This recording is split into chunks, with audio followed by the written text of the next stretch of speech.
Pode não usar. A gente liga para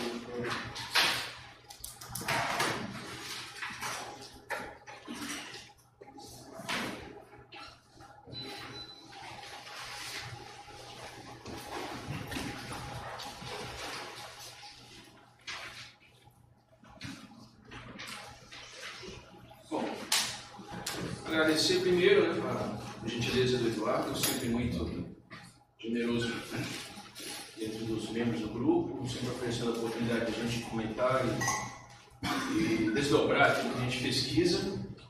Quero agradecer também à casa, ao pessoal que organizou esse evento e ao pessoal que nos acompanha. Bom, eu trouxe aqui uma temática que na verdade é a parte mais alegórica, né, do meu trabalho, por isso que eu trouxe esse título, no mínimo curioso. Aqui tem uma série de imagens que eu vou tentar trabalhar com vocês, a ideia do Tiso, a própria imagem do Dioniso e do que é o traje dentro da própria corintiana, tendo que envolver tudo isso com uma ideia de lugar, com um conceito ou com a nomeação de lugar. Bom, para começar, acho que não era bem a intenção, mas acabou me levando a isso quando eu estava revendo as passagens do texto que eu tinha elaborado para hoje, e eu me deparei com uma espécie de resposta a algumas provocações que sempre nos fazem. Quando eu falo nós, eu digo a geografia humanista e cultural e aquilo que ela sempre propõe, que é essa desconfiança sobre o sensível. Essa grande desconfiança que se tem sobre o sensível, que muitas vezes acaba reverberando como uma espécie de deboche, quando a gente se propõe a apresentar tanto aquilo que a gente sente na circunstância vivida, quanto aquilo que o outro sente, quando há uma intersubjetividade entre essas sensações, e isso muitas vezes transparece uma imagem de que aquilo que se sente é aquilo que é extremamente agradável, que é extremamente bondoso, que é extremamente apaziguador, que é extremamente satisfatório, fofo, né?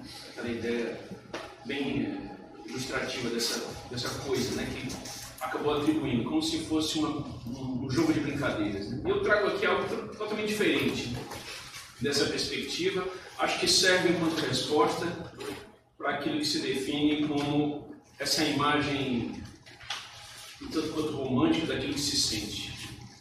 Então, aquilo que se sente, que eu trago aqui, tem mais a ver com aquilo que a gente sente um desprazer ao se deparar, que é justamente a ideia do terrível na proposta nietzschiana.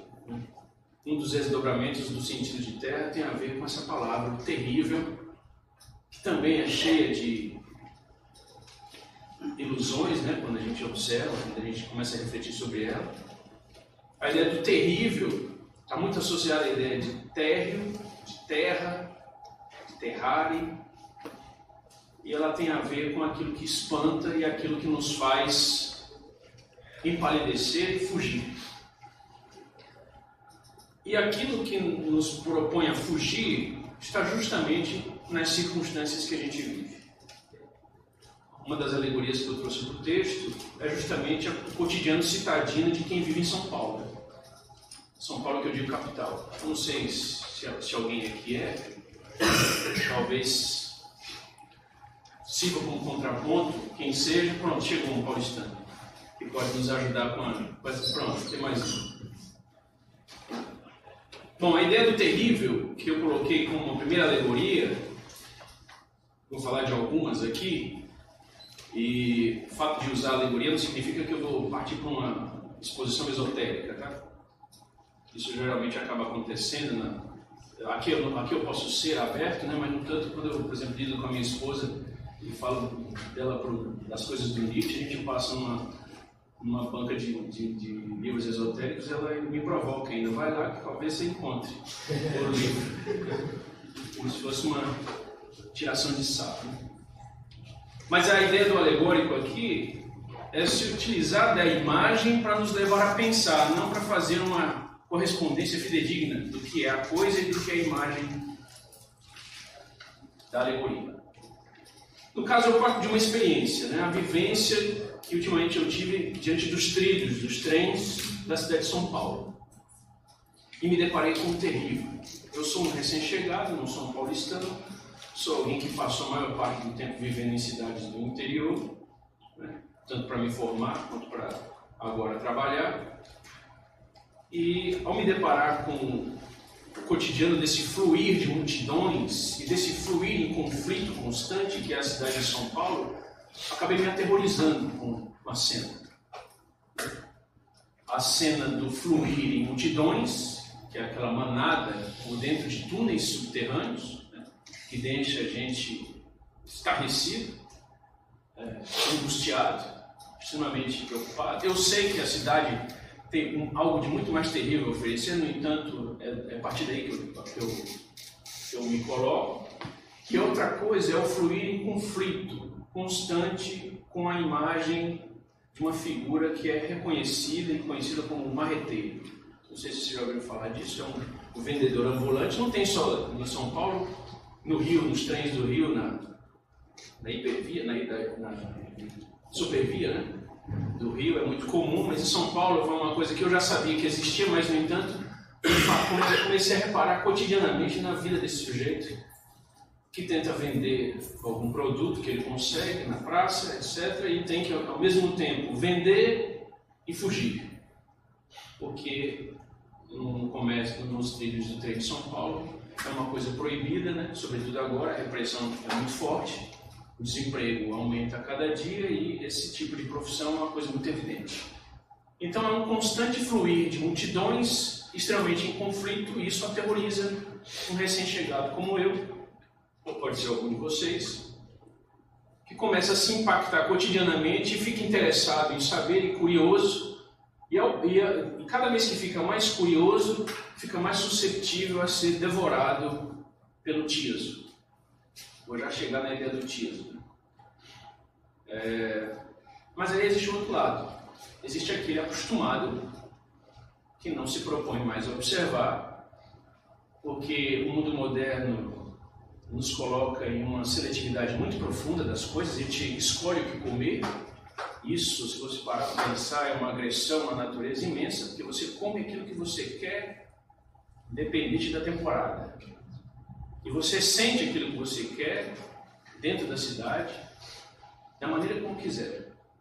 Você se esconde, você se entorpece com uma série de mecanismos cotidianos que te afastam do tieso a cada instante, te afastam das contradições e dos antagonismos e dos conflitos e dos problemas e daquilo que é terrível, que te assola e que te aterroriza a cada dia, escolhendo aquilo que é mais interessante viver e aquilo que é desprezível. Certo? Esse é, digamos assim, o paulistano médio na minha concepção. Ele praticamente desistiu de sentir determinadas situações. Ele vive uma catarse. A ideia de catarse é aquela que você passa por um problema traumático e de repente vem uma calmaria depois de toda a convulsão de sentimentos e você permanece naquela calmaria, esfriando as sensações. Então o citadino do qual eu falo seria esse que vive em catarse. Ele já está acostumado, ele já naturalizou as suas sensações e ele pode escolher, como quem vai a uma banca de frutas, aquilo que quer sentir na hora que quer sentir. E se afasta das contradições, se afasta dos conflitos, se afasta daquilo que é terrível. Só se abre à vida plena, curiosa, interessada em momentos específicos dos seus espaços privados. O espaço público acaba sendo um espaço do horror, que ele não quer ver. Bom, em cima dessas duas imagens eu associo diretamente as alegorias míticas. E não para fazer esoterismo, mas sim para fazer com que a imagem do mito nos ajude a repensar coisas. Esse visitante recém-chegado, curioso, aberto e que sofre, porque está toda hora angustiado, eu associei diretamente à imagem do Penteu, né, de Eurípides, né, das Bacantes, para quem conhece. Penteu, rei de Tebas, um homem da razão, né, gostava muito de manter a moralidade dos costumes da cidade, se vê de repente invadido por uma entidade, por um ente que se diz um deus, que é Dioniso. Né? Onde Dioniso passa, ele traz consigo o Tiaso. E aí eu vou esclarecer o que é. É um cortejo que esse deus acaba proporcionando quando faz a sua viagem do Oriente para o Ocidente.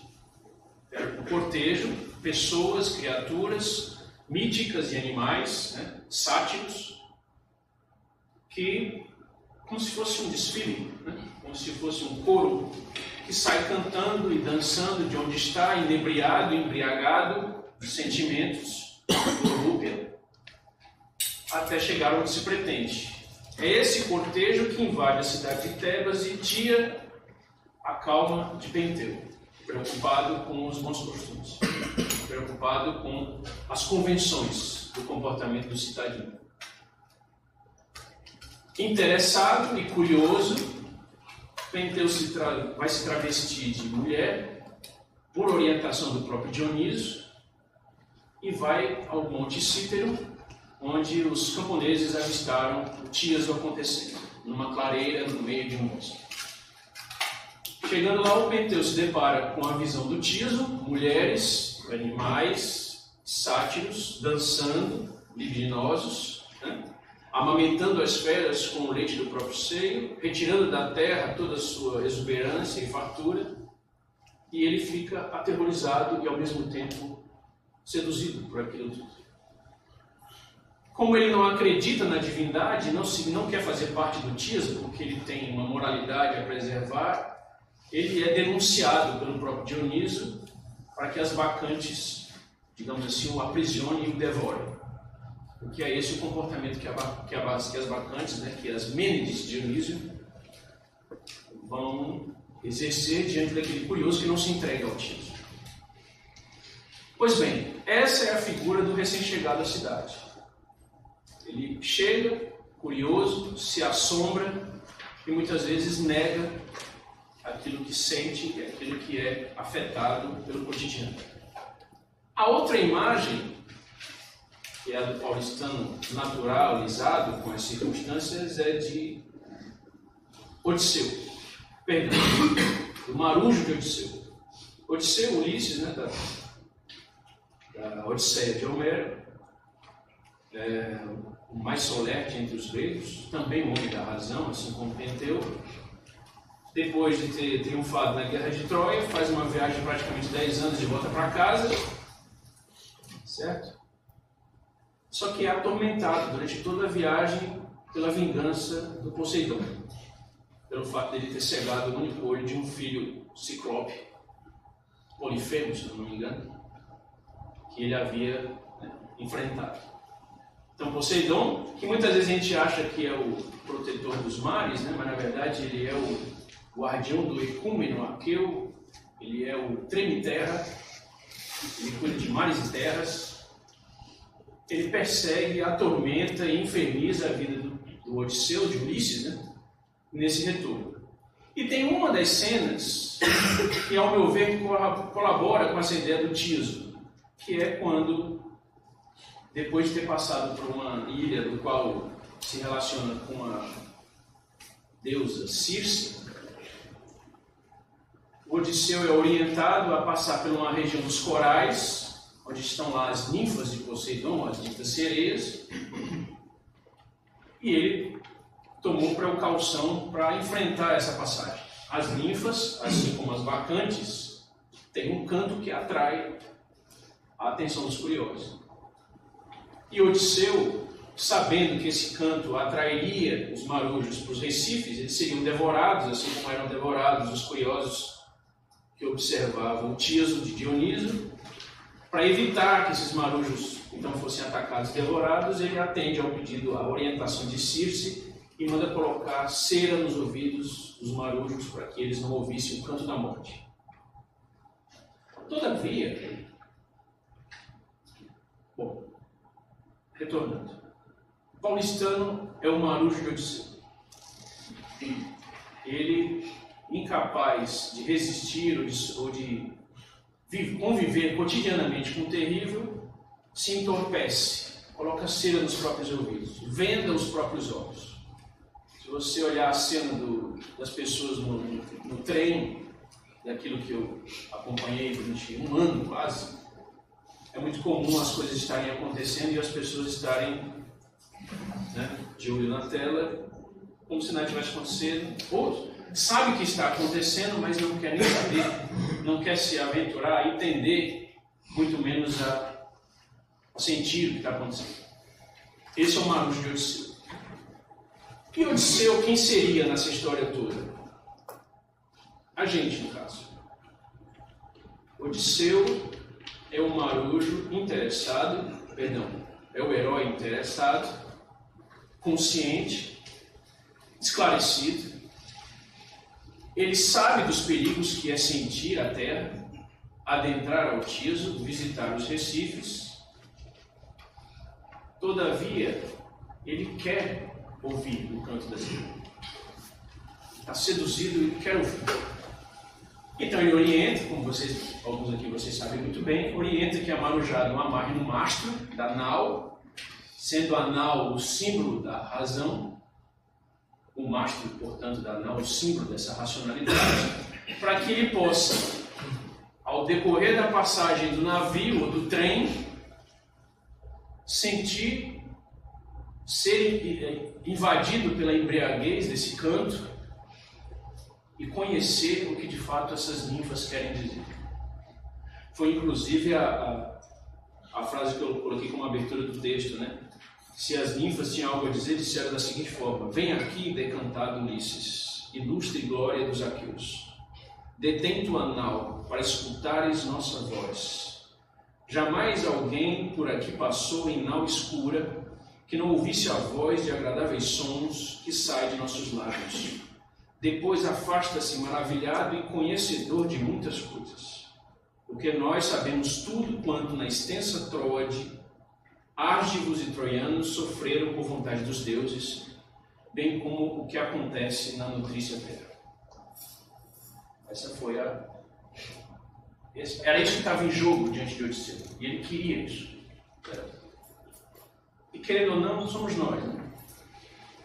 Interessados, querendo conhecer o que acontece em cada circunstância. Todavia, eu faço aqui a minha culpa para não dizer que eu estou aqui xingando ninguém. Nos amarramos nos mastros, porque tememos o lugar. Tememos aquilo que o lugar tem a oferecer de afetos e de sabedoria e de desvelamento e de decifração de como as coisas acontecem. Tememos nos envolver com essas coisas. Então observamos tudo com a distância do mastro. Nos nossos grupos de pesquisa, nos nossos centros de estudo, nas nossas bibliotecas, nas salas de aula, nos centros de pesquisa nas universidades, amarrados ao mastro da razão e sem nos envolvermos na dança do Tiso, sem ouvir os diálogos do início, porque tememos ser afetados pelo horror do que é a vida.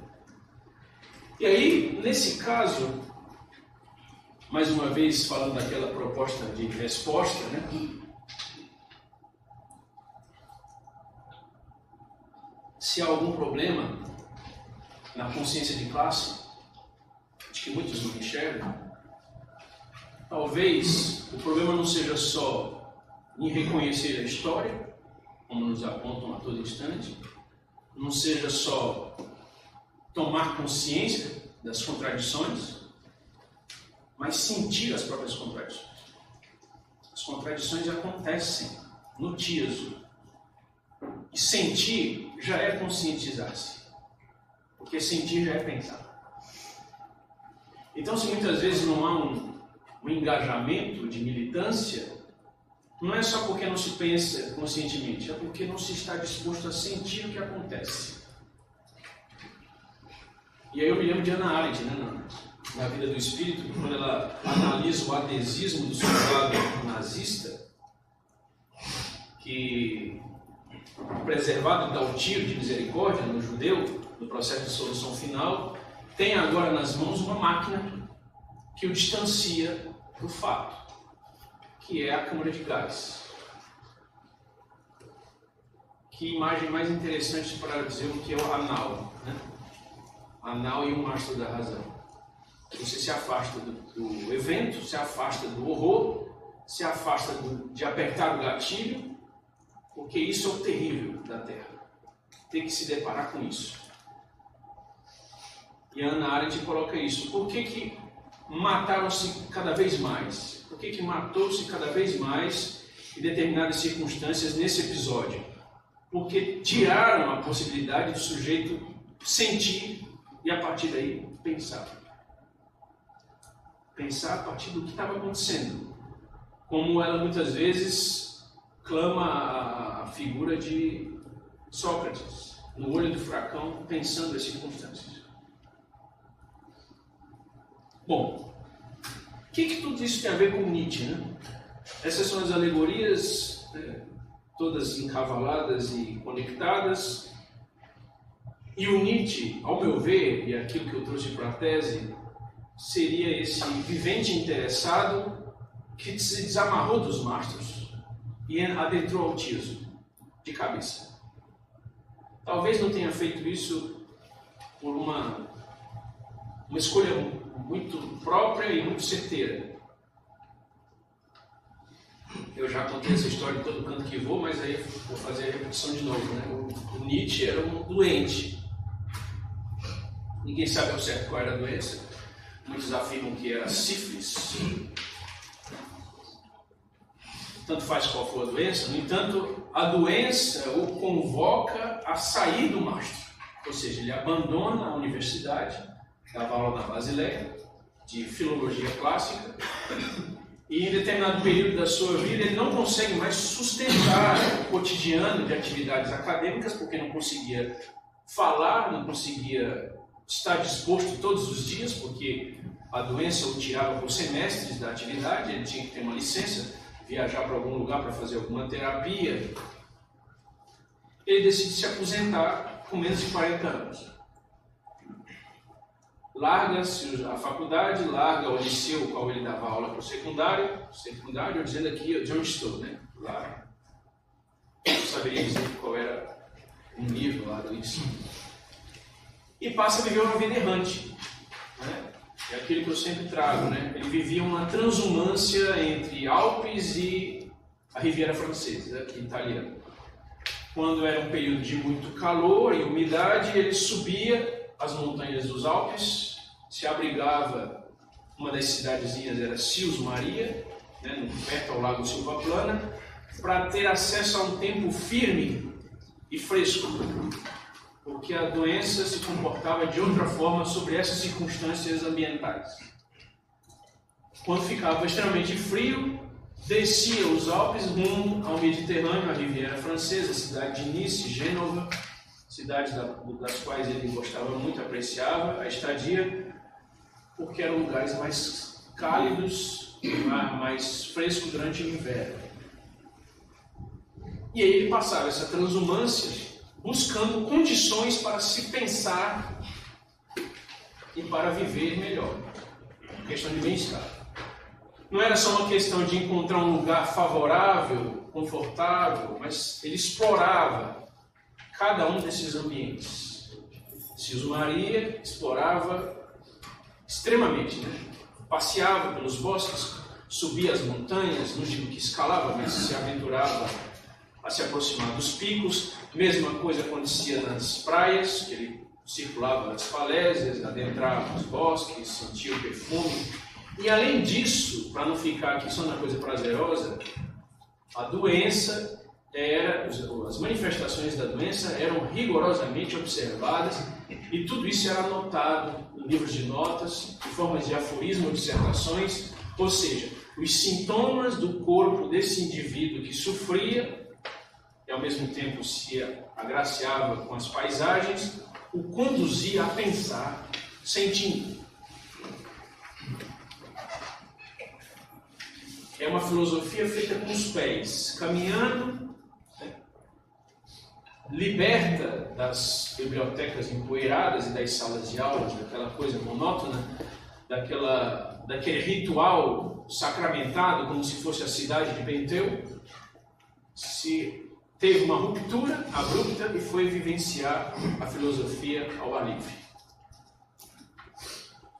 Para Nietzsche seria esse o retornar à terra, retornar ao Tíazo de Dionísio, ou seja, voltar ao lugar e vivenciá-lo da maneira mais carnal possível, da maneira mais visceral possível, porque sentir nos conduz a pensar. O Nietzsche, quando pensa a partir dessa circunstância, ele acaba desenvolvendo, segundo aí os estudos da filósofa Scarlett Marton, uma perspectiva multividência, ou uma cosmologia. Se a gente for olhar de uma maneira total, uma totalidade, o cosmos seria o fruto, né, a ideia fruto dessa relação direta com as coisas. Ele começou a perceber a totalidade, né, a efetividade do mundo concreto, por um todo, como um cosmos marcado profundamente pelo caos. Ou seja, um mundo composto por um contínuo de corpos, que ao mesmo tempo são forças, e entram em conflito a cada instante por efetivar-se a cada momento. Não tem princípio, não tem fim, não tem ordem, não tem moral, marcado constantemente pelo agonismo, pelo conflito, e é esse conflito que faz com que esse cosmos seja mutatis mutante eternamente. Ou seja, está constantemente em transformação. Esse é o cosmos, essa é a totalidade intuída nietzschiana, que ele moldou, forjou a partir de uma totalidade concreta, sensível, que é o Tíazo, é o lugar, é a circunstância vivida, e que tem um nervo privilegiado, que é o corpo. O corpo sente, porque o corpo é parte desse contínuo de corpos, e por fazer parte desse contínuo de corpos, todos os afetos e sintomas que sentimos no corpo é a própria terra manifestando-se. E a partir de um pensar sobre cada um desses sintomas, cria-se ideias e cria-se uma espécie de interpretação sobre a realidade, sobre esse cosmos, sobre a vida, sobre o lugar. Essas são as bases dessa terra nietzschiana, que corresponde a essa imagem do Tíazo, que corresponde a essa imagem do Recife de Corais. Certo? Aquilo que, a princípio, nos agride, nos atormenta, mas que é preciso encarar a tormenta. E aí que vem a ideia do terrível, do trágico. A ideia do trágico, no Nietzsche, está muito além do drama, que geralmente a gente associa a ideia do trágico. Não é um drama. E o herói trágico não é aquele que aniquila o mal, que extermina o que está incomodando. O herói trágico, ou a própria ideia que o Nietzsche traz de trágico, seria o amor fati, né? É uma ideia que pode nos esclarecer melhor isso. Trágico é você se colocar diante do terrível e enfrentar esse terrível com toda alegria, com toda a exuberância, com toda a vontade, como se você amasse o que está acontecendo e quisesse que esse acontecimento se repetisse eternamente, a cada instante. É esse o desafio. Você adentrar o Tíazo e, mesmo que ele seja terrível, você abraçá-lo com todo afeto e com todo interesse, porque é diante desse sofrimento, que também não é só sofrimento, é prazer junto, é que surge a glória do desvelamento, ou a glória da superação para uma nova vida. Ficou esotérico, eu vou parar. Mas a ideia é um pouco essa. Se tivesse que absorver uma postura acadêmica, seria essa, de você não ficar observando da nau, você adentrar e vivenciar o tiasmo.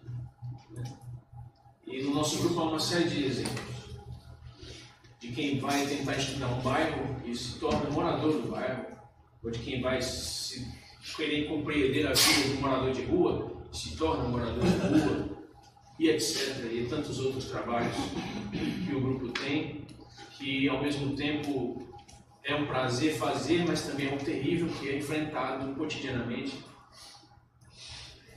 E esse é um pouco da proposta nietzschiana. O lugar é o cosmo, o tiasmo é o próprio cosmo, a Terra, que é a efetividade concreta, é o próprio cosmo, só que o cosmo em totalidade, o universo, ele não é abarcável pela percepção, não é abarcável pela sensibilidade. Portanto, aí há uma, e aí a forja foi minha, né? De trazer para a concepção nietzschiana uma concepção geográfica de alçada. Se a totalidade, que é o cosmo, é intuída, aquilo que pode ser apreensível pela imanência, pela filosofia imanente do Nietzsche, que aí eu coloco como uma geografia do imanente, seria aquilo que o corpo proporciona, que é a alçada. A alçada que é composta por círculos sensíveis. Não só o círculo daquilo que você aprecia, uma paisagem de longe, mas o círculo daquilo que você faz, que é um círculo do fazer, que é o tiasmo propriamente, né? Da maneira mais participativa. Não sei se vocês conhecem o Teatro Oficina, eu estive lá algumas vezes e fui justamente ver as bacantes. E eu temi o terrível, né? Porque aquele povo convida você a entrar na cena, puxa você pelo braço e despe suas roupas e tudo mais, e você faz parte do teatro. Ou seja, você entra no tiasmo de fato. Bebe vinho e entra no bacanal, praticamente. Lembrei do Benito, não sei porquê. E aí o que acontece? Geralmente as pessoas temem, né? E eu temi. Puxa pelo braço, você se recolhe, com medo. E a ideia da postura nietzschiana é você deixar-se levar e ser devorado pelas ninfas. Né? Essa ideia de lugar, portanto, está muito associada à ideia da alçada imanente. E a alçada imanente, ela não para só no sentir, não para só no enfrentar, adentrar e sentir e pensar. Dentro da proposta nietzschiana existe uma interpretação, ou no caso, a hermenêutica nietzschiana.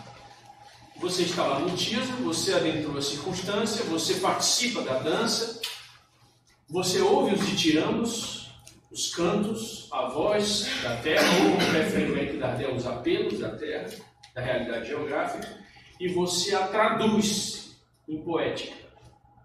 Uma poética que também se distancia daquela ideia vulgar de lirismo, simplesmente. É lógico que tem, mas não é simplesmente um lirismo. A poética é o esforço de traduzir a linguagem que o ditiramo proporciona, que o canto da terra nos dá. Isso é transmitido em forma de ideia, porque é afeto e ao mesmo tempo é ideia. Lembra daquela ideia de que o corpo nosso faz parte do corpo da terra? Se a gente pensar no Merleau-Ponty, isso faz muito sentido na ligação entre as duas coisas, Merleau-Ponty e Nietzsche, como se o corpo da gente fosse a própria terra, o encarnado. E você traduz os sintomas e ideias em palavras pronunciáveis. Discordo de que a terra traga já em si uma palavra estabelecida, um logos. Há quem acredite que já vem. Eu me deparei recentemente com um trabalho interessantíssimo sobre o Michel Henry, em que o logos já está dado. Né? A Terra pensa mesmo de maneira mais acabada do que essa proposta que eu estou trazendo aqui. Porque a Terra se comunica pelos afetos, é concreto essa comunicação, não é linguagem. E o Nietzsche, assim como os fenomenólogos, traduzem em linguagem. E aí faço até um paralelo com o Heidegger nessa proposta. Eu usei aqui um autor chamado Stegmaier, que ele diz o seguinte, né? Nietzsche e Heidegger compactuam de uma origem comum do ponto de vista da aletheia, que é o Aristóteles. Nessa perspectiva, a verdade é uma construção que se dá no momento. Não é algo que está posto, como, sei lá, a metafísica do Platão. É algo que vai ser moldado, construído.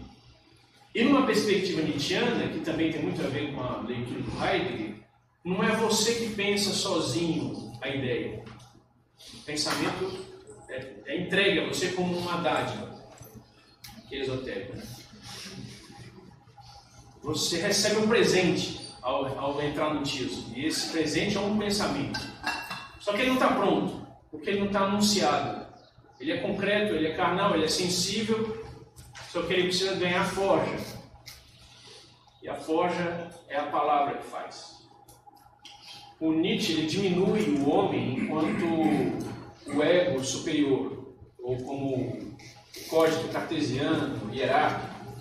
Ele diminui essa imagem colocando o homem como um mero animal que se diferencia dos demais só porque é capaz de falar. Ou seja, é o animal que avalia, o animal que valora, o animal que lança subjetivos nas coisas, portanto, um animal que nomeia as coisas. E a interpretação é essa nomeação, que só acontece no título ou no lugar. Essa é a proposta, você traduzir afetos, sentimentos em palavras, belas palavras pronunciadas que, digamos assim, traduzem o que está acontecendo. A diferença para com Heidegger, a semelhança, eu vou dizer, né? A semelhança no caso é porque o Heidegger também entende que quando você adentra a clareira, você também recebe do ser aí uma impulsão para conhecer, para desvelar. Você faz o trabalho de desvelar. No entanto, o pensamento também advém. É dado, é entregue. E você só lança luz. Mas não lança luz como a Revolução Copernicana kantiana, de você ser a razão, ter consigo a razão, e você ilumina o objeto passivo com essa razão, dando a ele sentido, significado, etc. O sentido é entregue pela própria manifestação da coisa. Ela não é passiva, está viva. A Terra está viva. Ela é autônoma. Ela nos presenteia, no entanto, um trabalho deve ser feito. E o trabalho do filósofo seria lapidar esse presente e transformar ele em palavra. Para o Heidegger é a casa do ser, para o Nietzsche uma mentira melhor do que a verdade. Uma ficção mais honesta do que aquilo que se diz verdade. Por que é mais honesto e por que é mentira? E aí o Stegmaier usa uma palavra que é o verdadeiro. Estou acabando, tá muito adiante. Tá bom. O verdadeiro não é a verdade cristalizada de uma tradição mais rígida. Não é uma palavra última, não é um sentido acabado, acabou, finalizou, tal. O verdadeiro é aquilo que está em constante mudança. É uma palavra que é múltipla, porque afinal de contas o cosmos é múltiplo, e ela traduz a diferença, ou seja, ela é efêmera porque o conflito entre as forças não deixa nada se estabelecer de maneira absoluta. É a própria tradução do cosmos, da Terra e das circunstâncias. Portanto, é uma verdade que não é verdade. Ela serve para a circunstância, mas não serve a outra. Pode ajudar a pensar, mas não é a verdade propriamente. Certo? Diferentemente do que aí, depois falo. Do que o Heidegger acredita, né? Eu acredito que a proposta do Heidegger seria fazer com que a palavra seja uma correlata fiel à coisa. É a casa do próprio ser. Você habitando a palavra, você está diante da verdade. E eu acredito que essa verdade é menos efêmera do que a proposta nietzschiana. Por isso que não é verdade especificamente, é um falseamento, ou é uma ficção, ou é uma fabulação. Tem gente que diz que é um monte de coisa. É uma inverdade, é a obra de arte, é uma poética que se aproxima de maneira mais contundente daquilo que é de fato. É mais ou menos essa a proposta. E agradeço a paciência.